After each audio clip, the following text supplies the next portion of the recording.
Hi, folks. Welcome to the Ivy Boys podcast presented by RebeccaSellsDreams.com, 314-369-9680. Rebecca Lewis of Coldwell Banker Gundecker. I am your host, Chipper Lewis, the under the weather Chipper Lewis. And as always, I am joined by my co-host, Joel Fry. He's right there. Joel, how's it going, buddy? I am exactly on top of the weather right now, so I feel bad for you, man, that you're not doing your best right now. But I'm glad that we're able to talk some Cubs baseball. Cubs are, as of the filming of this, I believe we're looking at a team that's a half a game out of first place right now.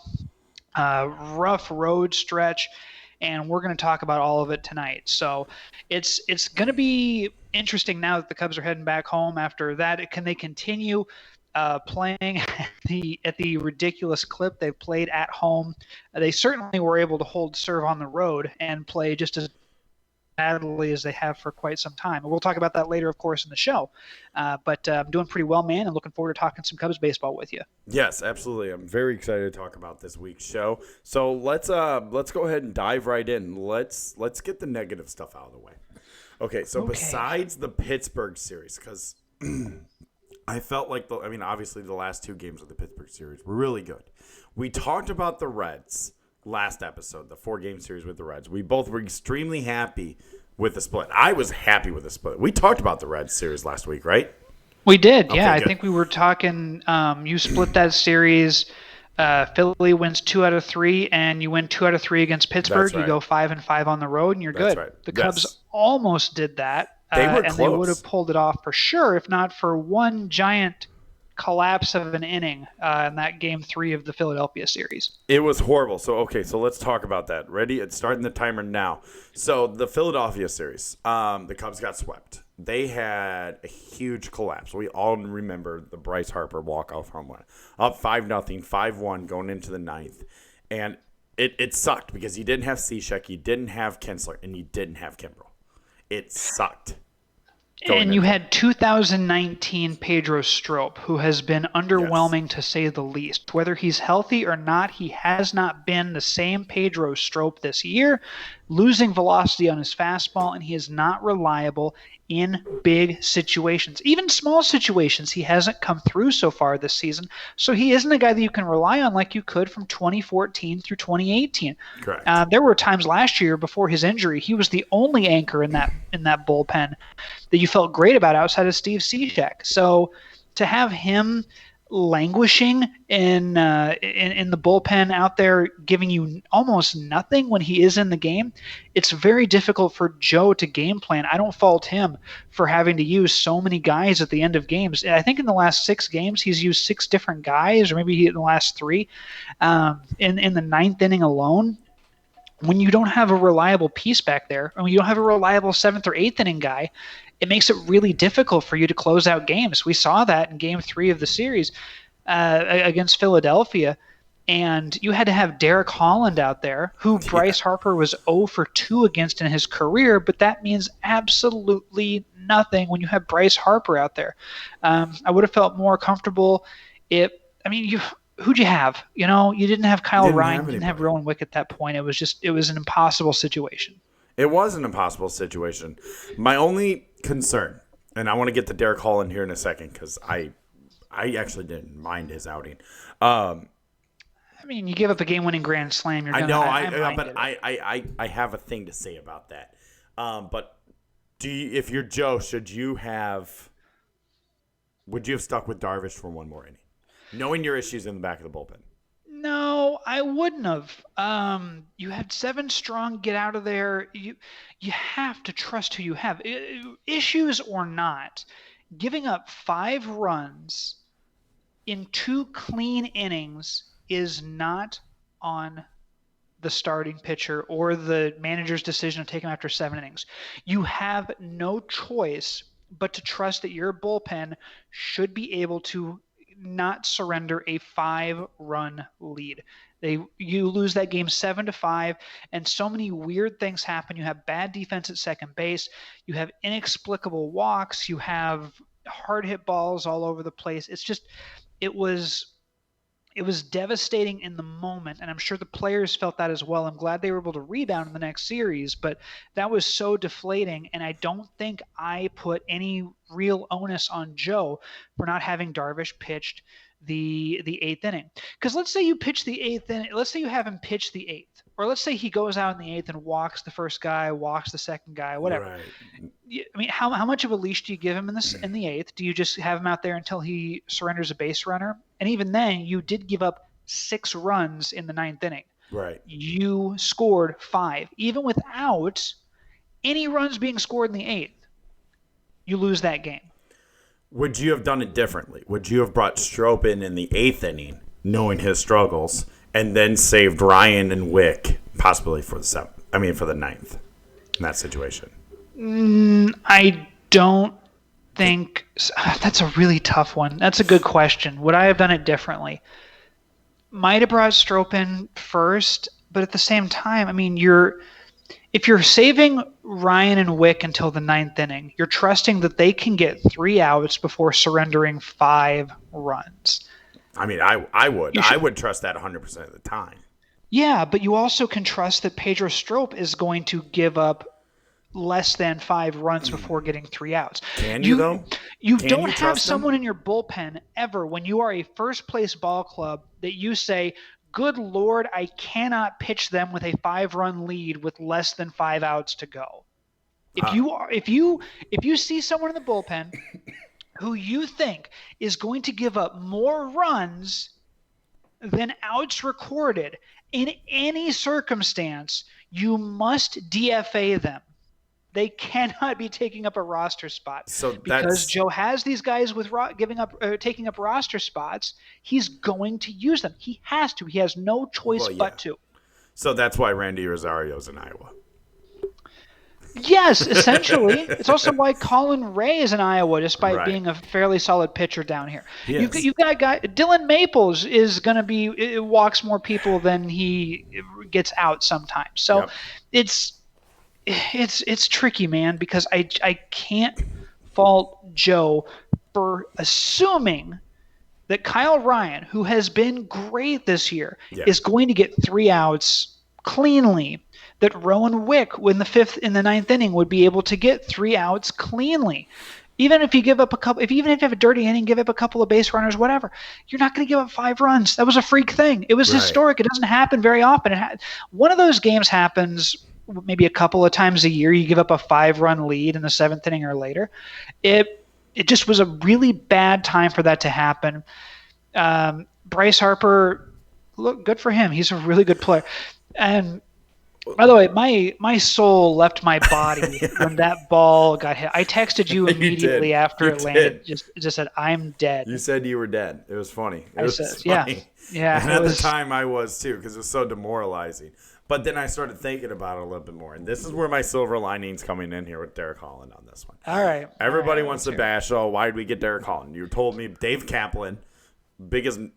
Ready? Not breaking news to anybody. Biggest meatball in sports, in Chicago sports media, says, this why I thought this guy could get left-handers out, yada, yada, yada. Here's the thing. Bryce Harper is a different talent. He's really good? He's a different talent.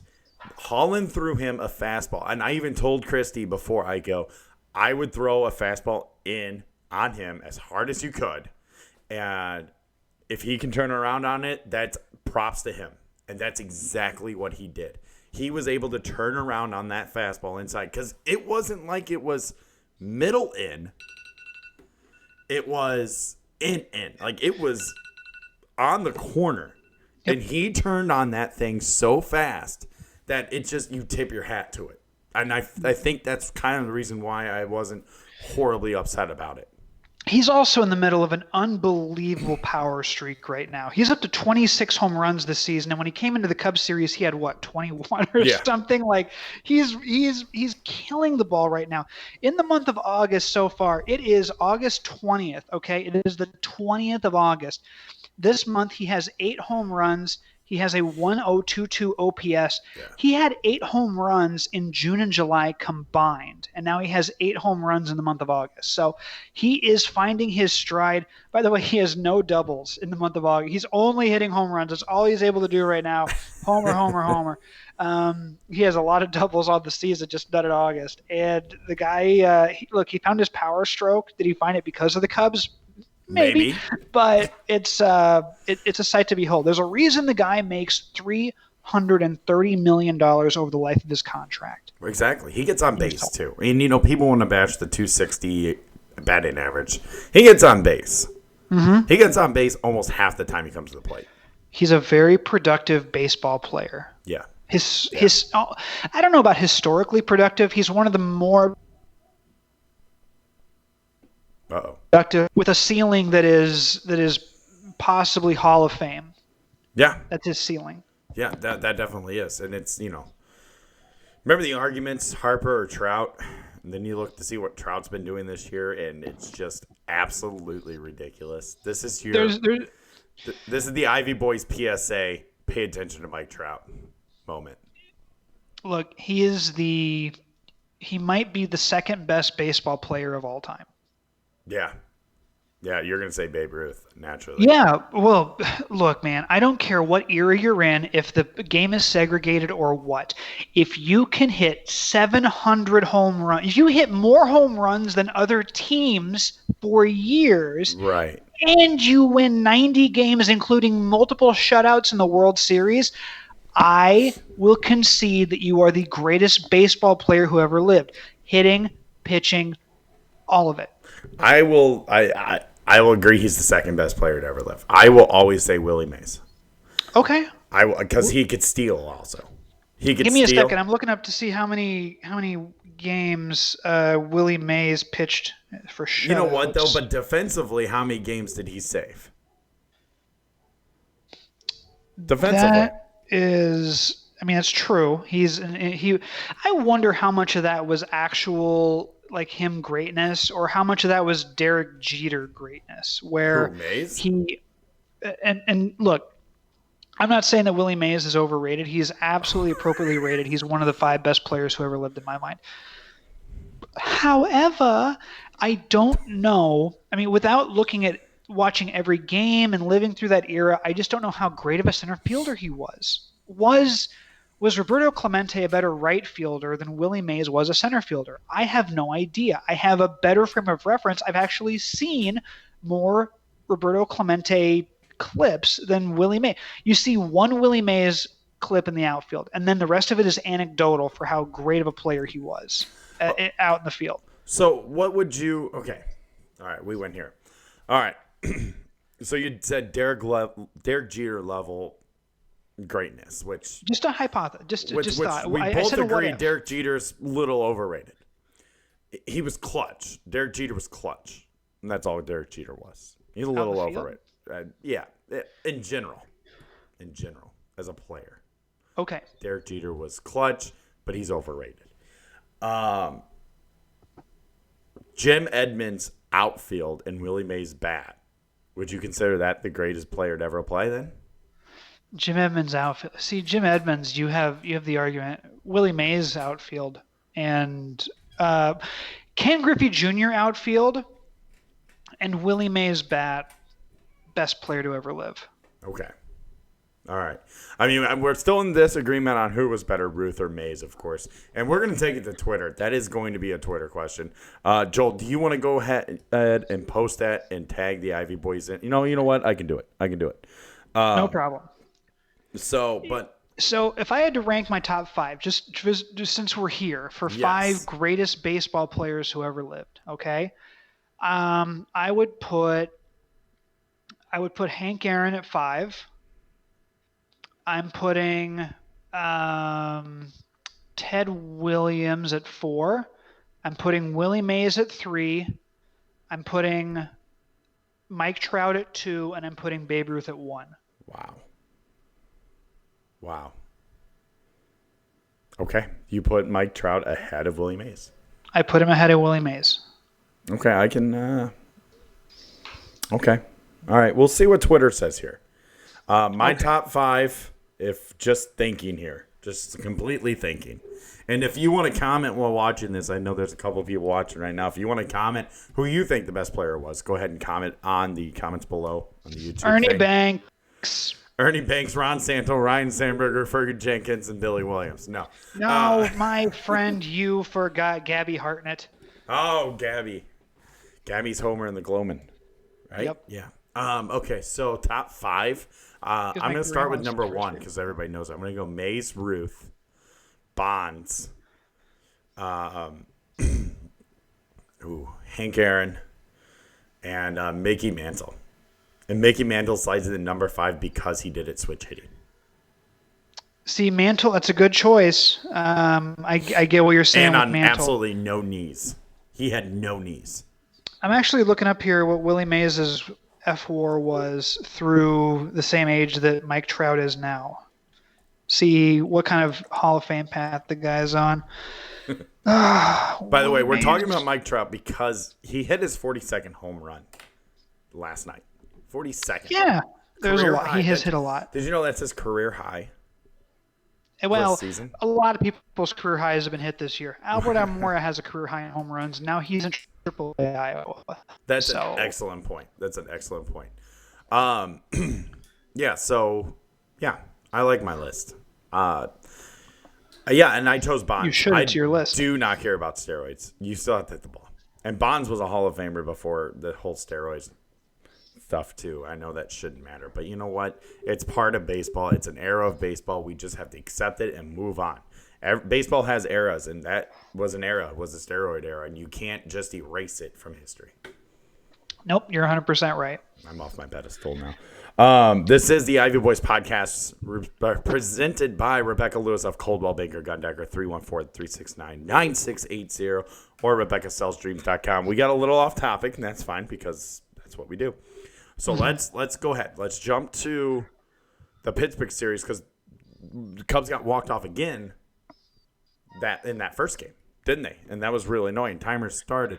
Are you upset that he stuck with Kinsler that long? I felt like he didn't. I felt like he had to, just based off how much people were bashing him the night before. He probably did stick with Kinsler too long, and the reason I say that, if you're talking about a healthy Kinsler, he did not stick with him too long. That's just one of those games. But because it was Kinsler's first game back from a fairly prolonged time not pitching, I would say that he probably put Kinsler in an unenviable position. So that's on Joe. I put that on Joe more than the previous game walk-off grand slam, because Pittsburgh just kind of bled the game out. Right. And the Cubs, I think, have now lost, by the way, 13 games where they led at some point after the 7th inning, and that's preposterous. You take care of half of those games, you have a 3-game lead in the division heading into September almost. So it's a little infuriating in that way. So no, I put that game more on Joe than the other.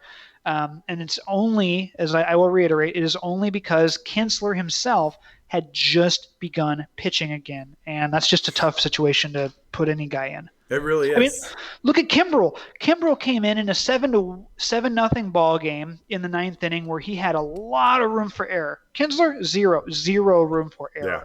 So it's not even apples and oranges. I think that you don't have a lot of guys to pick there, but I still wouldn't have gone with Kinsler right there. If the first sign he's showing that, like the first base runner that Kinsler gives up, I say get him out of there. Try again later. You'll have a game that's a blowout sooner or later. He'll be able to bring him in.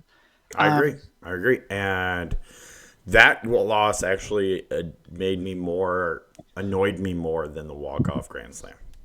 It annoyed, yes. I was more deflated by the walk-off grand slam. I mean, naturally, because it's a walk-off grand slam, you're going to feel deflated. Yeah. And also, there's something exciting about a walk-off home run, even if you're on the losing end of it. Yeah. Because even it's not a good excitement, but there is like, oh, this is significant, and I'm a part of it, and I'm viewing it. You know, there's that.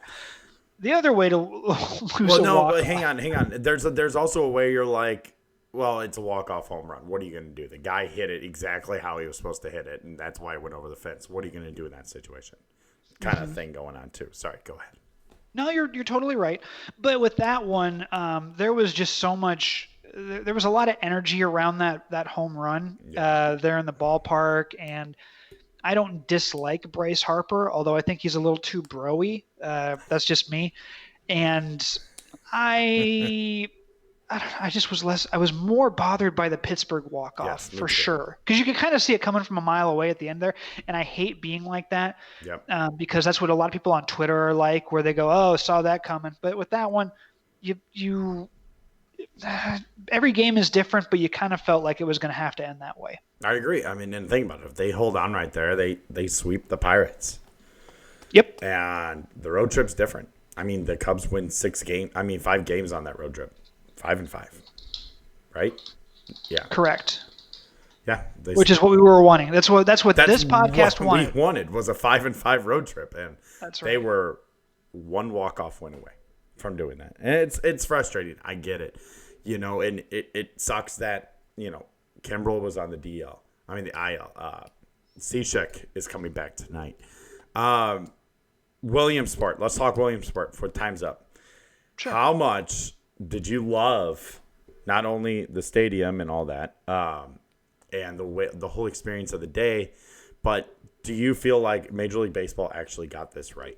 Oh yeah, they got it right. They get things right every once in a while. They did okay with London. That was kind of a bandbox that the players were playing in. But I bet they're going to get the Field of Dreams right. That's coming to Iowa. That's very exciting. The hotels are already booked up, I guess, for that. So that's cool. I think they got that right. That was a really fun environment. It was everything that you would want. I heard John Morosi on the radio mention that Yu Darvish. He snuck out of the bullpen late in the game on Sunday night, or not out of the bullpen, out of the dugout. Right. And he was signing some autographs for some of the Japanese players, the Japanese kids. So that's a cool moment for them. And he didn't want any fanfare for it or anything. He didn't do it to be seen. He just did it because it was important to those kids that Yu Darvish was there. So that's neat, man. That's what baseball is all about. It's a kid's game, and those guys know it. And it's nice for them to be reminded of it, for sure, being there and seeing a bunch of kids with the same enthusiasm, more enthusiasm than the grown-ups, the pro players have, and they're making millions of dollars, most of them. So if you can't get excited about a game like that when you are incredibly wealthy from it, getting generational wealth because of the game, and you see a bunch of kids who really do have that enthusiasm, I don't know how you wake up in the morning. So even – there's got to be something rejuvenating about that as a major league player. Do you see? So the Cubs won 7-1 that game. I don't know if you knew that or not. Do you see this game as a possible reminder for this club that just relax and play, and hopefully that turns it around a little bit? Maybe they can finally start distancing themselves from the rest of the division. Well, that's assuming that the Brewers continue to lose. That's assuming that Paul Goldschmidt continues to not hit. Distancing yourself. I mean, the Cubs just have to take care of themselves, and the rest of the division will do it. I mean, if the Cubs win 14 of 15 and the Cardinals win 12 of 15, and they're only 2 games up, I mean, that's not a big lead, but you're taking care of business. What else can you do? Right. So I don't know if it's necessarily a reminder. I won't go down that road because the back-to-back walk-offs could be a reminder that their bullpen needs serious help. So at that point, you could kind of feel like you're at a loss too. So, I mean, winning a game 2-0 on Saturday because Tyler Chatwood was a stud, as was John Lester. That feels good too. Knowing that you got a guy like – I can't believe I can say this after last season – you've got a guy like Tyler Chatwood in the bullpen who can give you long, effective innings or long, effective stretches of relief. So I don't know. I mean, it's rejuvenating, and whatever that ends up being is great. I don't think that the Cubs have any – the Cubs benefit from it way more than they wouldn't. I'll give it that. Yes. It's only good that the Cubs were in that game. Yes. Okay. All right. I'll give you that. Did you like the jerseys? Did you like the uniforms? I loved the jerseys. I thought they me were cool. too. Did you hear Rizzo mic'd up Yeah. during the game, and he was talking about the jerseys, and he he was looking at him. He's like, "These are dope, man. We should wear these all the time. Yeah. These should be our jerseys." Like he was loving should. it. So It should. I very love cool. them. I love Yeah, them. They man. were really cool. This is the Ivy Boys podcast presented by Rebecca Lewis of Coldwell Banker Gundecker.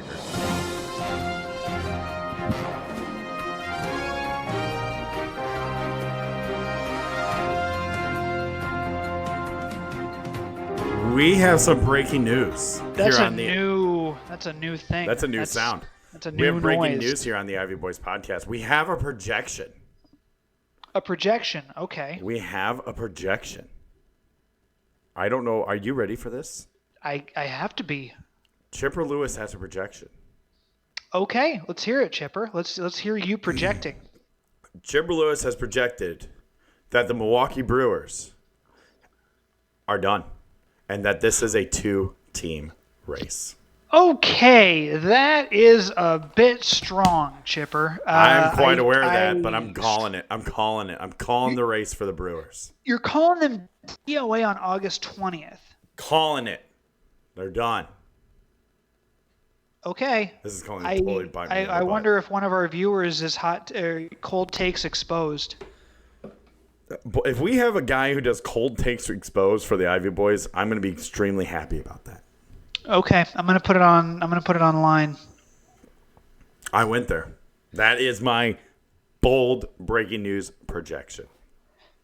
Okay, well that's They are playing like crap right now, and the only reason that they're still around is because not only can the Cubs not win on the road, but neither can the Cardinals really.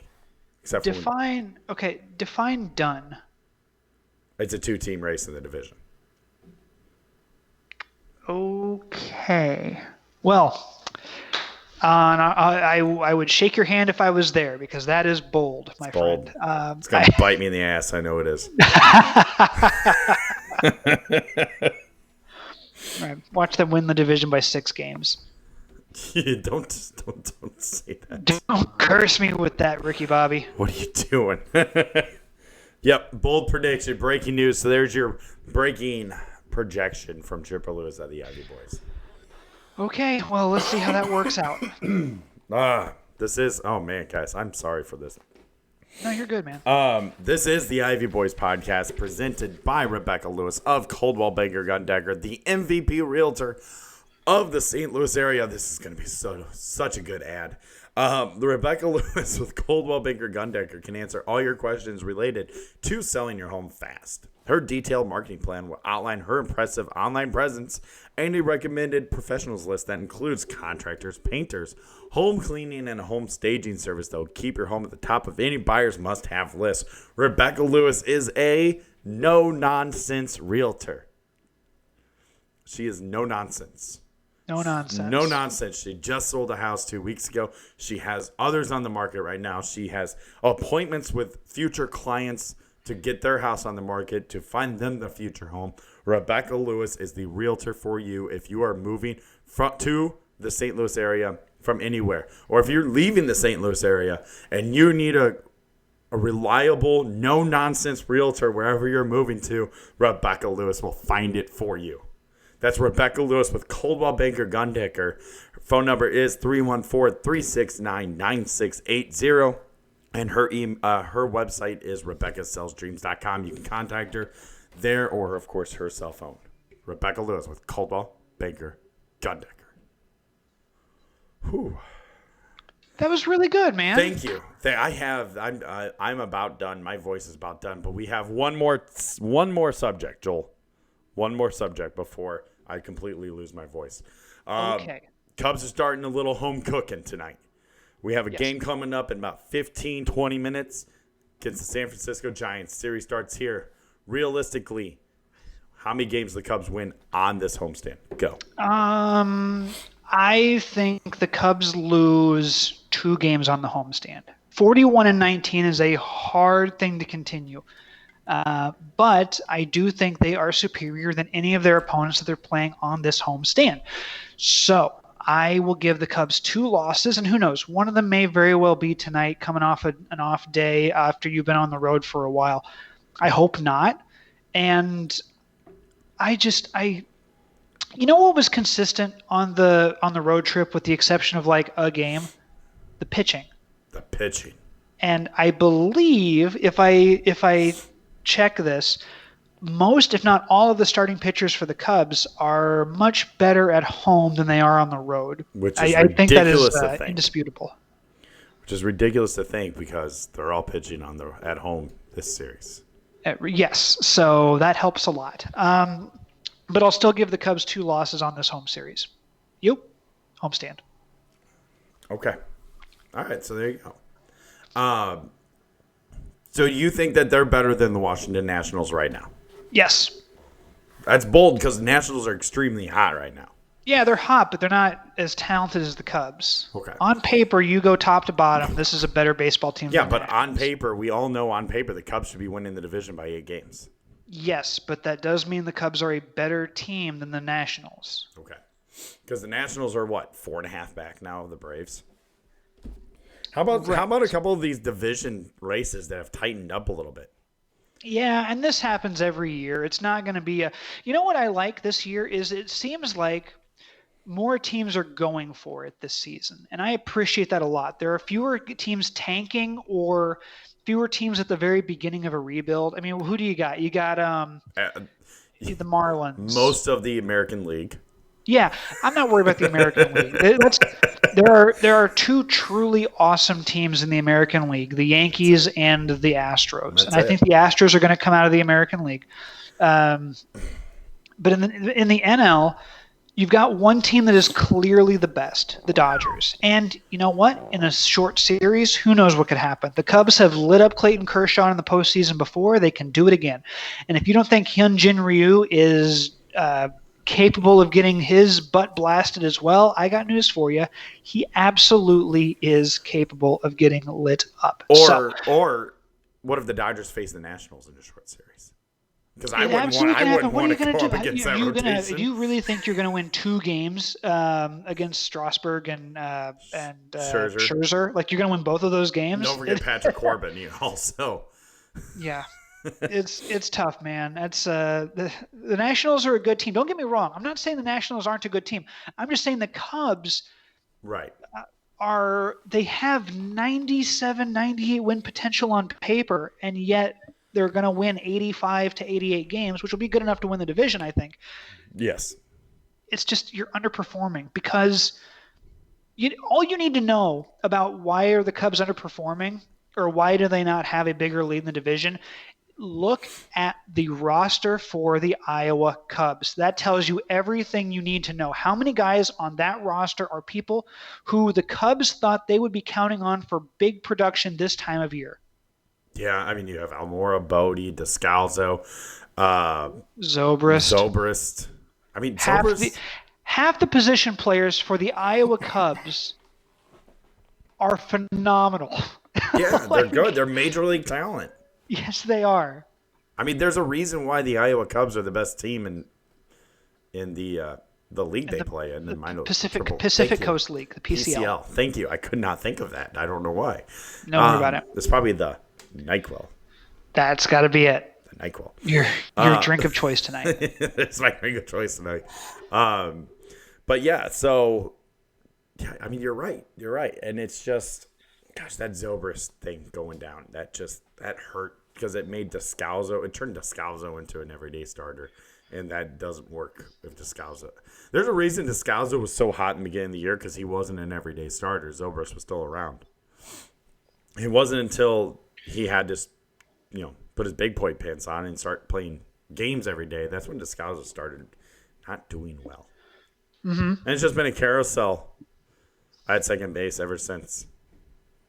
Robel Garcia, Happ, Bodie, Zobrist, and Descalso are all the guys who've played second base for the Cubs this year. It reminds me of third base before Aramis Ramirez got there. Do you remember the carousel? What was the guy's name? Oh, Kevin Ory. I Kevin thought Kevin Ory, Ory was going to be pretty good. Jose Hernandez. Yes, shortstop. Eventually, Jose Hernandez. Yes. Also, he was kind of like Javi before Javi in a couple of ways. I always liked Jose Hernandez. Big strikeout numbers, but big power numbers for his era. I liked him a lot. I liked Jose. It's Hernandez. weird because I know he played for the Cubs, but I can only picture him in a Pirates uniform. Interesting. Bill Miller. The Cubs had Bill Miller for a little bit. Yeah, they did, and then he blew up for the Red Sox after. I'm going to check out Bill Miller's numbers here because I feel like He got hurt because he got hurt here in St. Louis. I was at the game. He went for a foul ball and he slid right into the wall and broke his leg. I'll never. I won't forget that. I remember that. Who else before Aramis did you have at third base? Did Brant Brown play any third base, or is he just strictly left field? That's a great question. I'll look that up. I don't want to say one way or the other without knowing. But I mean, you had a solid carousel of third baseman between when Ron Santos solidified third base and Aramis Ramirez solidified third base. Nah, he was an outfielder. Brant Brown was an Okay. outfielder. All right. But Played yeah, a little first base. you had that carousel. It was weird. And that's kind of like what happened this year with second base for the Cubs. You've had 5 different players play second base for the Cubs on a regular basis. You felt good about Robel Garcia for a little bit. You know what? And it was such a great story too. The kid got his taste. He hit a home run. He won a couple games for the Cubs. And everybody's like, well, maybe we don't need second baseman now. Well, they figured him out because he could not hit curveballs. He was Serrano. Right. Well, he can't right now, but I wouldn't give up on the kid. Excuse me. I wouldn't either. That ability to elevate with power, you can't give up on that right away. No, and you can't teach it either. That's something else. That's unteachable. Okay, so before we go, Bob Marufo wants a little bet. Little bet for Bob. He's calling me out on my prediction, Joel. Okay. He's calling me out. Let's hear the bet. So you and I have a bet for the standings. I say give her, 4.5 games is mine, and I win the bet, right? And if the Cubs win by less than 4.5 games, you win the bet. Correct? That's right. Oh, that's horrible. So here's another bet that I'm going to make with Bob Marufo. Lots of bets. Chipper feeling confident. As gambling is legalized nationwide on a state-by-state basis, Chipper is going in Speaking hard. of, I need to make my Super Bowl bet. That reminded me. Thank you. By the way, Christy, I'm putting down $50 on the Bears. Nice. I'm going to put 20 on the Bears. Okay. All right. He wants. So if Milwaukee either wins the pennant, I think he meant the division there. I don't think he meant the pennant. Okay, because that is very different. But. I think when Milwaukee either wins the division or makes the wild card. Now, here's the thing. I'm going to exclude the wild card, Bob, because I didn't say that they weren't going to win the wild card. I said it was a 2-team race. But then again, I guess being a 2-team race, then they probably won't make the wild card. Okay, so we'll go with it. So if the Brewers make the playoffs, okay, I have to wear a Brewers t-shirt throughout the playoffs. I used to have a Brewers t-shirt. It was a Ben Sheets t-shirt. I was a big Ben Sheets fan. Loved Ben Sheets. There's nothing wrong with a Ben Sheets t-shirt. Yep. I liked Ben Sheets also. Oh, dude, he was great. And also, I'm a big Zach Greinke fan. Okay. So when he was the Brewers, I didn't hate him either. Okay, Bob, you have a bet. You have a bet. I will think of something that you would have to do if they don't make the playoffs. I think here you go, Bob. If the Brewers don't make the playoffs, you have to let us come on your show and ask you any question we want. There you go. Any question. We still want to come on your show. We'll come on regardless. We're going to come on regardless. We feel like this needs to happen. But we'd ask you any question we want. Anything. Let me know what you think there, Bob. LOL, put it on Twitter. Bob has spoken. The Okay, bet perfect. is done. Bet's done. That's a binding contract now. Is Twitter? Twitter is a binding contract. It used to be Facebook official. Now it's Twitter official. He goes, we got to do this anyways. We agree, Bob. We're waiting for our invitation. We believe it got lost in the mail. But that's okay. That's okay. I felt that over and over again. Yeah, it's okay. Anyways, let's go ahead and end this. It's almost game time. Final thoughts, Joel. Go. Well, our conversation earlier spurred this. Sammy Sosa should be in the Hall of Fame. That's my final thought. Short, but to the point. I love it. That's a great final thought. Now you have me. See, I was trying to do something while you were doing that, and now you got me all like Was it too? Should I go further into discombobulated. No, I like it. I I like it because I did put Bonds on my greatest of all time list because Bonds should be in the Hall of Fame. Clemens should be on the Hall of Fame. Schilling should be in the Hall of Fame and has nothing to do with steroids. Right, that's true. Yeah, I am trying to think. I mean, Sosa. I wouldn't put Sosa in any Hall of Fame category or any greatest player of all time category. He should be known as the greatest or second greatest Cub of all time, and he should be known as one of the people who brought baseball back to the forefront of the American consciousness. Yep. And he isn't, and it's a shame that he's not known that way. Some of that is his own doing, and also he's just kind of a weirdo at this point. But he also is somebody who the Cubs should not be ignoring to the extent that they are. He is a major part of the history, and banners commemorating things that he accomplished are all over Wrigley Field. Yep. 21 should be retired by the Cubs. A, because Sosa was amazing for the Cubs and put them back on the map in the late 90s. And B, everybody else outside of Jason Marquis sucks wearing number 21. Yeah. Just that reason alone, you should just retire the number. Jason Marquis. Wow. Okay. Well, we brought up both Bill Miller and Jason Marquis today, so I think we've had ourselves a good show, Chipper. Both former Cardinals. Also, that's true. That out. My final thought is enjoy this homestand. It should be good baseball. The Cubs. Joel's going 4-2. I'm going 5-1 again, just like last road trip. Homestand, and then they have a short 3-game series against the Mets after that. Then you come back home. You play 2 against Seattle and 3 against Milwaukee. The Cubs. It is time to distance yourself from everybody else. This is your chance now, because the Cardinals. They're going to lose some games. You better not lose those days that they lose. Distance yourselves. This is your moment. Do it now. Anyways, folks, like and subscribe to this YouTube page, please. That would be amazing. We are trying to search for sponsors. We're trying to build up capital, revenue, whatever you want to call it, because we want to bring you a merch store. That's my other announcement here. We're ready. We're ready to give you great Ivy Boys gear. We can't do that without some revenue or capital here. We have to have a little bit more cash to be able to create the stuff to sell it to you. We want to be able to have some products ready to go for when you order them. So we are looking for sponsors. Even if you can contact me at chipperstrike3, just the number 3 at gmail.com. Or even if you don't want to be a sponsor, but you would like to contribute to this show, you still email me. We'll figure something out. Maybe we can get your name down here at the bottom.